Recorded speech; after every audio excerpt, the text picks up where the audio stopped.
আসসালামু আলাইকুম। আপনাদের জন্য নতুন একটা ভিডিও নিয়ে আসছি। আর ভিডিওটা দেখে আপনারা রিয়াকশন দিবেন এটা কেমন বাইক আর বাইক চালাইছে যে ফুয়েল পাম্পের এই অবস্থায়। এটা হচ্ছে সুজুকি জিক্সার গাড়ির ফুয়েল পাম্প।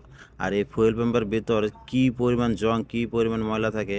মূলত বাইকের যে সমস্যাটা ছিল যে স্টার্ট হতো, পিক আপ নিত না, গাড়ি দম দিত, মানে গাড়ি টান তো কম, প্রায় 50, 60, 70 এর বেশি টান উঠতো না, গাড়ির স্পিড একদম কমে গেছিল গা।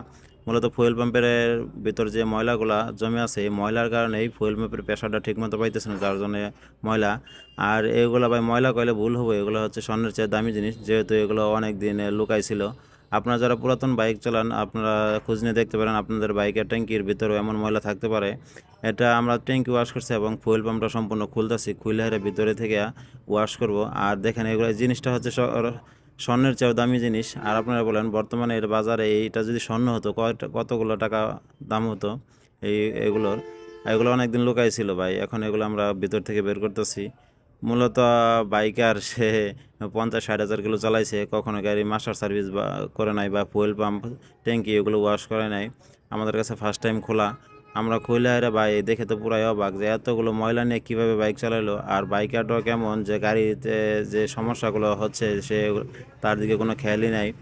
মূলত এইভাবে আরও কিছুদিন চালাইলে গাড়ির আরও বড় ধরনের সমস্যা হতো। আর বড় ধরনের সমস্যা ভাই অনেকটা হয়ে গেছে, যেমন ট্যাঙ্কিতে অনেক জং চলে আসছে। এই জংগুলো আর চাইলেও সে দূর করতে পারবো না একদম নতুন ট্যাঙ্কি লাগানো ছাড়া। আমরা ট্যাঙ্কিগুলোও ওয়াশ করে দিয়েছি, প্রায় 50% ময়লা আমরা বের করছি। আর এটা হচ্ছে ফুয়েল পাম্পের অবস্থা। আর ফুয়েল পাম্পের ভিতর যদি ভাই এতগুলো ময়লা থাকে ভাই, কীভাবে গাড়ির ভাই টান উঠবো ভাই, কীভাবে টপ স্পিড পাবো। ভালো মাইলেজ এবং টপ স্পিড পেতে হলে অবশ্যই ভালো পাম্প থেকে তেল ভরতে হবে, এবং গাড়ি বৃষ্টিতে ভিজে চালানো যাবে না। আর বৃষ্টিতে ভিজে চালালে ট্যাঙ্কির ভিতর জং আসবই, এবং ফুয়েল পাম্পের এমন অবস্থা হবে ভাই, কি বলবো ভাই, একদম স্বর্ণের মতো দামি জিনিস এখন আমরা এগুলো ফেলাই দিতেছি। আপনারা যারা বাইক চালান, বাইক পুরাতন হলে ভাই অবশ্যই ট্যাঙ্কিগুলো ঘন ঘন ওয়াশ করে নেবেন, নয়তো ট্যাঙ্কির ভিতরে জং চলে আসবো। আর এই একবার জং চলে আসলে এটা ভাই নতুন ট্যাঙ্কি লাগানো ছাড়া কোনো বাও নাই।